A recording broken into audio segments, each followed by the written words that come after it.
Jai Sairam. Welcome back to my channel. இன்னைக்கு இந்த பதிவில் இந்த வருடம் 2025 வரக்கூடிய வைகாசி விசாகம் எப்போது, முருகனோட அருளை பெறுறதுக்கு நாம் என்ன செய்யலாம் அப்படின்றத பற்றி இந்த பதிவில் நான் ஷேர் பண்ணுறேன். வைகாசி விசாகம் அப்படிங்கிறது முருகப்பெருமானின் பிறந்த நாளாக கொண்டாடுறோம்.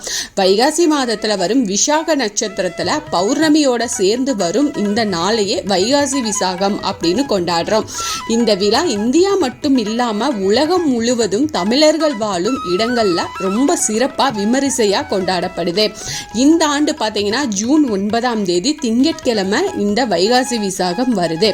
அன்னைக்கு கோவில்கள்ல சிறப்பு பூஜைகள், வீடுகளில் விரதம் இருந்து வழிபாடு செய்கிறவங்க வழிபாடு செய்வாங்க, பஜனைகள், இப்படி முருகரோட புகழ் ஒலிக்கும். வைகாசி விசாகத்தன்னைக்கு முருகப்பெருமானின் அறுபடை வீடுகள்லையும் பக்தர்கள் கூட்டம் அலைமோதும். நாம் இப்போ இந்த பதிவை பார்க்கலாம். என்னோட சேனலுக்கு தொடர்ந்து சப்போர்ட் பண்ணுங்கள், லைக் பண்ணுங்கள், ஷேர் பண்ணுங்கள், கமெண்ட் பண்ணுங்கள், மறக்காமல் சப்ஸ்கிரைப் பண்ணுங்கள், பெல் ஐக்கானை கிளிக் பண்ணுங்கள். வைகாசி விசாகம் முருகப்பெருமானின் திருநாளாக கொண்டாடுறோம். அந்த விசாக நட்சத்திரம் பௌர்ணமியுடன் சேர்ந்து வரும் அன்று முருகனை வழிபட்டோம் அப்படின்னா குடும்பத்தில் ஒற்றுமை நிலவும், தீய சக்திகள் இருக்கவே இருக்காது. குழந்தை வரம் வேண்டுவோருக்கு புத்திர பாகியம் கண்டிப்பாக கிடைக்கும். அன்னைக்கு பால் குடம் எடுத்து காவடி எடுத்தும் பக்தர்கள் அவங்களோட நேர்த்தி கடனை செலுத்துவாங்க. அன்னைக்கு விரதம் இருந்து முருகனை வழிபட்டோம் அப்படின்னா வேண்டிய வரம் நிச்சயமா கிடைக்கும். இந்த வருடம் பார்த்தீங்கன்னா ஜூன் 8 பகல் 2:10 மணிக்கு துவங்கி ஜூன் 9 மாலை 4:40 மணி வரைக்கும் விசாக நட்சத்திரம் இருக்கு. ஆனால் ஜூன் 10 பகல் 12:27 மணிக்கு தான் பௌர்ணமி திதி ஆரம்பிக்குது. ஆனால் வைகாசி விசாகம் முருகப்பெருமான் அவதரித்த விசாக நட்சத்திரத்தை அடிப்படையாக கொண்டு கொண்டாடப்படும் திருவிழா அப்படிங்கிறதுனால விசாக நட்சத்திரமும் வரும் ஜூன் 9 வைகாசி விசாக நாளாக எடுத்துக்கிட்டு அந்த விரதத்தை கடைபிடிக்கணும்.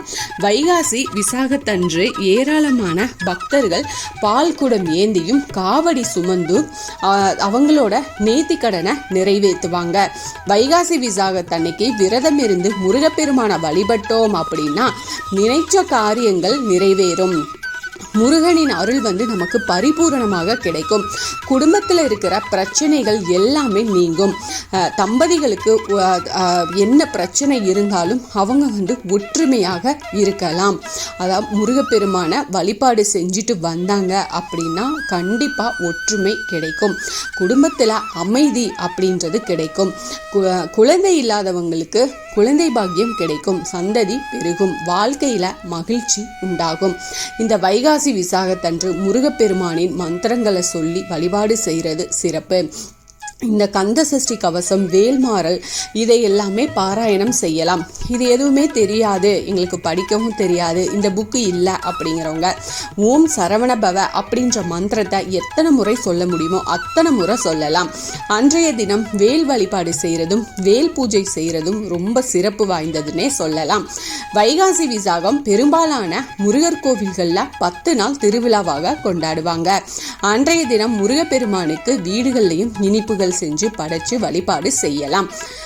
வைகாசி விசாகம் அன்னைக்கு கோயிலுக்கு போக முடியாதவங்க வீட்டிலேயே விரதம் இருந்து முருகப்பெருமான வழிபாடு செய்யலாம். அன்றைய தினம் வீட்டில் முருகப்பெருமானுக்கு படைக்கும் நெய்வேத்தியத்தை மற்றவங்களுக்கு பிரசாதமாக கொடுக்கலாம். முடிஞ்சா அன்னதானம் கொடுக்கறது ரொம்ப சிறப்பு வாய்ந்தது. வீட்டில் வேல் இருக்கு அப்படின்னா வேலுக்கு அபிஷேகம் செஞ்சு முருகப்பெருமானின் அருளை பரிபூரணமாக பெறலாம்.